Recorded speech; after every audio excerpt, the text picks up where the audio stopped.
పరకామణి చోరీ కేసులో హైకోర్టు కీలక ఆదేశాలను జారీ చేస్తుంది. ఈ కేసులో చట్ట ప్రకారం చర్యలు తీసుకునేందుకు సిఐడి, ఏసీబీ, డీజీలకు హైకోర్టు వెసులుబాటును కల్పించింది. ఎఫ్ఐఆర్ నమోదు చేయాలని హైకోర్టు ఆదేశించింది. లోక్ అదాలత్ వద్ద రాజీ వ్యవహారం, నిందితుడు రవికుమార్ ఆస్తులపై దర్యాప్తును కొనసాగించాలని ఆదేశించింది. ఈ కేసులో సమాచారాన్ని పరస్పరం పంచుకోవాలని సిఐడి, ఏసీబీ, డీజీలకు సూచించింది. రైట్, దీనిపై మరింత సమాచారం మా కరెస్పాండెంట్ రవివర్మ అందిస్తారు. రైట్ రవివర్మ, చెప్పండి.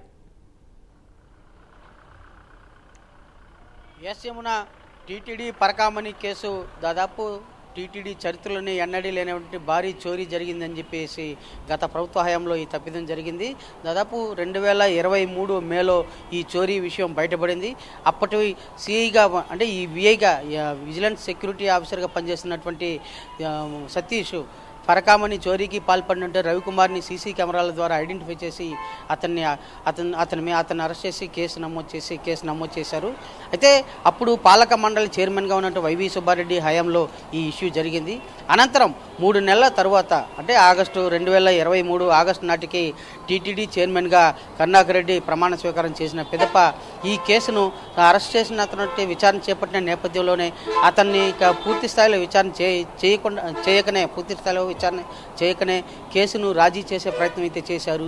కొంతమంది రాజకీయ ప్రముఖులు, అలాగే అప్పటి టీటీడీ చైర్మన్గా వ్యవహరించినటువంటి కరుణాకర్ రెడ్డి, వీళ్ళందరూ కలిసి లోక్ అదాలత్ ద్వారా రాజీ ప్రయత్నం అయితే చేశారు.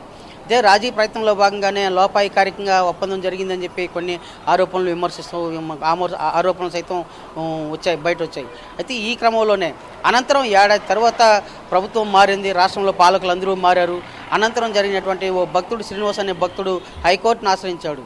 అంటే దాదాపు పరకామంలో చోరీకి పాల్పడిన భారీ చోరీ జరిగింది. అయితే ఈ చోరీ కేసులో నిందితుడికి శిక్ష పడకుండా రాజీ చేసే ప్రయత్నం ఏంటి, కొత్తగా ఉంది అనే అనుమానం వచ్చి అతను హైకోర్టును ఆశ్రయించగా హైకోర్టు సుమారు ఈ కేసును మళ్ళీ రీకాల్ చేసి ఈ కేసు పూర్తి స్థాయిలో విచారణ చేపట్టాలని చెప్పేసి సిఐడి అధికారులను ఆదేశించింది. ఆ మేరకు ఈ ఏడాది అక్టోబర్ అంటే 2025 అక్టోబర్ 27వ తేదీన హైకోర్టు ఆదేశాలు జారీ చేసింది.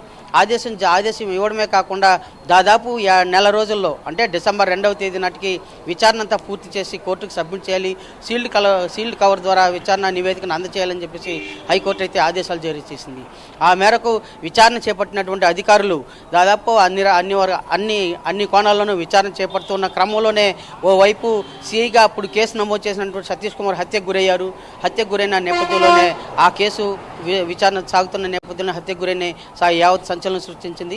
ఈ క్రమంలోనే సిఐడి అధికారులు ఈ విచారణ పూర్తి చేసి అటు రవికుమార్ సంబంధించిన ఆస్తుల వివరాలను అన్నింటినీ కూడా సేకరించి పూర్తిగా సీల్డ్ కవర్ ద్వారా హైకోర్టుకు అయితే అందజేశారు. డిసెంబర్ 2వ తేదీన సిఐడి అధికారులు హైకోర్టుకు అందజేశారు.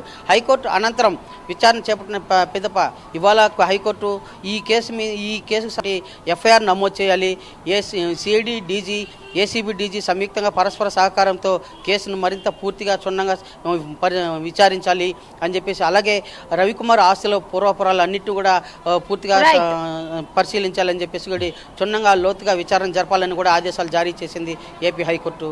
Yamuna. Right, thank you Ravi Varma. Khammam జిల్లాలో